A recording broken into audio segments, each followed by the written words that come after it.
Hi, it's me again, Felix, and welcome back to my YouTube channel. We have a new topic for this episode, and actually this is a requested topic from my last episode, guitar buying tips. Thank you for requesting this topic. Our topic for today is about worship pedals. So pedals used in worship settings. So what are the basic or sa mga pinakagamit nga pedals in worship settings? Actually, there are only 3, no? So gamay ra kayo nga gamit nga pedals. Tulo ra atong kinahanglan.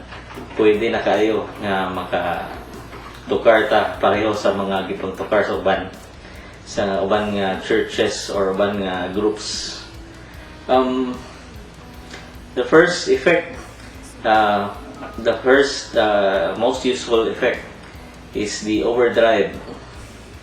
So, before anything else, if you are using a multi-effects pedal,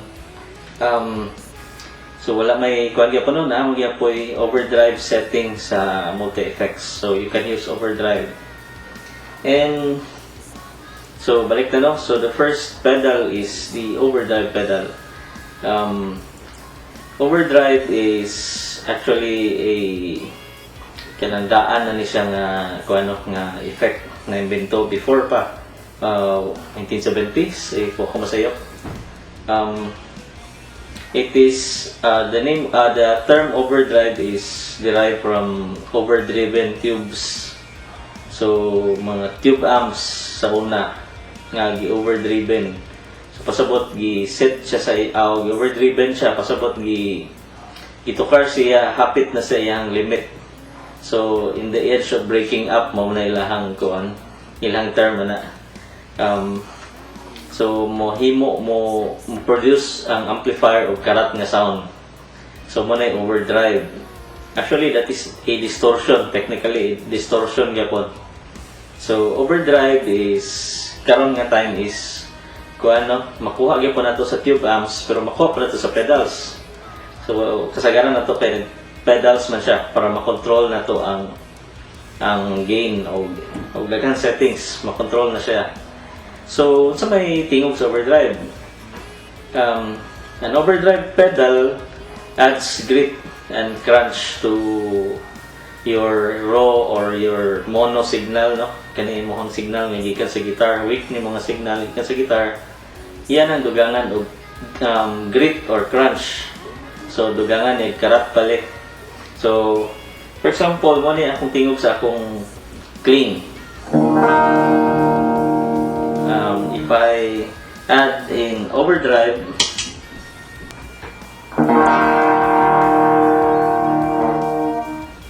so gamay ra ang nadugang, no? Gamay lang marag grit or crunch gamay sa sound. So mo ni kasagaran ginagamit nga drive sa worship setup nga makita nato sa mga halos kasagaran bands karon nga makita nato, worship bands or worship groups, especially sa foreign, no? So ginagamit sila og overdrive. So one tip for overdrive is choose an overdrive nga transparent. Pasabot transparent kanang dili siya mo alter sa sound sa imong guitar. So ang clean signal iharang dugangan og crunch or grit gamay. So if ma-alter na gali niya ang sound, dili na siya nindot nga overdrive pedal. Actually napoy gigamit ana nga mga overdrive pedal, pero in worship settings kasagaran ginagamit this transparent. These are the examples, no? Itong i-flash atong screen ang examples nga brands and models of overdrive. And the second most used pedal is the delay. So halos tanan, no, nagagamit og delay pedal. Actually there are daghang klase delay, daghang klase model sa delay, daghang brands. But the simple use of a delay is ang gamit gid sa delay is iyang kuan ang imuhang mono signal or clean signal sa imong guitar, then iyahang i-copy. So i-repeat. So yan basically ang function sa delay. So For example, this song, popular song.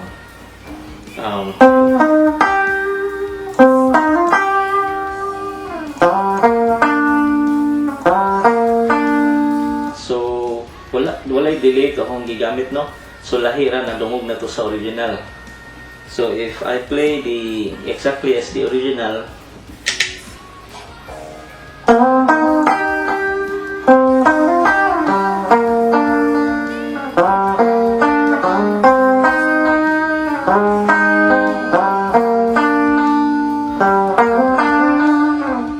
so, if nakadungog mo ng record sa Hillsong United, almost exact, no, sa the way they played it in the original.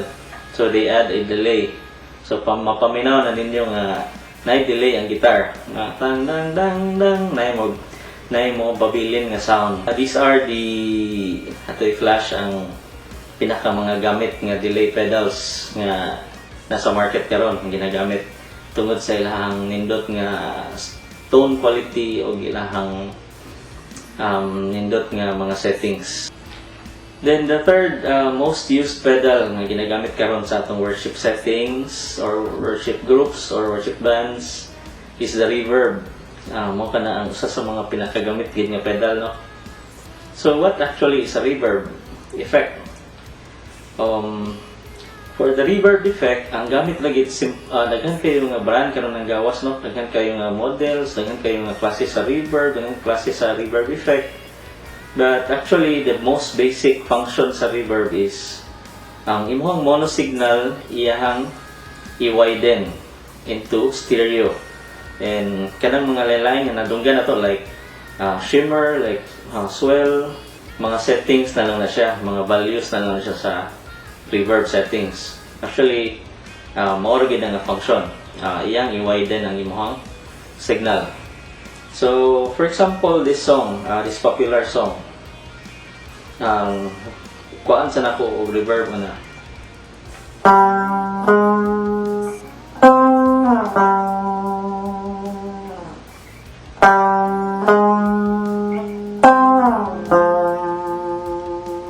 So, I add reverb as played in the original record nila na.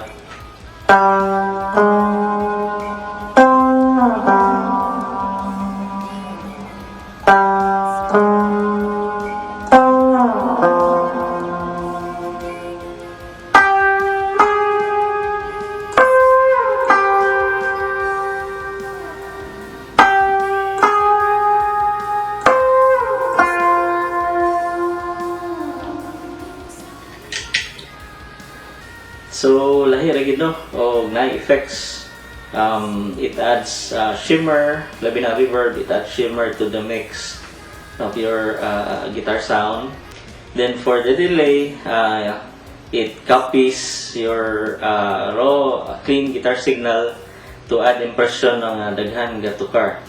Nindot paminawon ang imong like mag single note lang kang playing, so dili siya dry paminawon gihapon. So daghan it adds impression, no, it adds illusion nga daghan ang gatukar.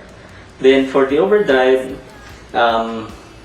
that is the most commonly used dirt pedal, no, over distortion, kay especially in worship settings, kay clear ang overdrive, hatag na siya gamay nga crunch or grit sa imong tukar, then maklaro pag yapon imong guitar licks dili sagbot. And it adds kanang punch sa imong mga licks, over clean sound over or compared to your clean sound. So nindot kay ang overdrive pedals pod, magamit ko siya for riffs and lead guitar playing. So hopefully you have learned something from this demo. Dugangan pa nato atong demo, more effects pa no, like tremolo and wah in other episodes. So stay connected with this channel by clicking the subscribe button and ringing the bell for more updates coming from this channel. See you soon. God bless. live.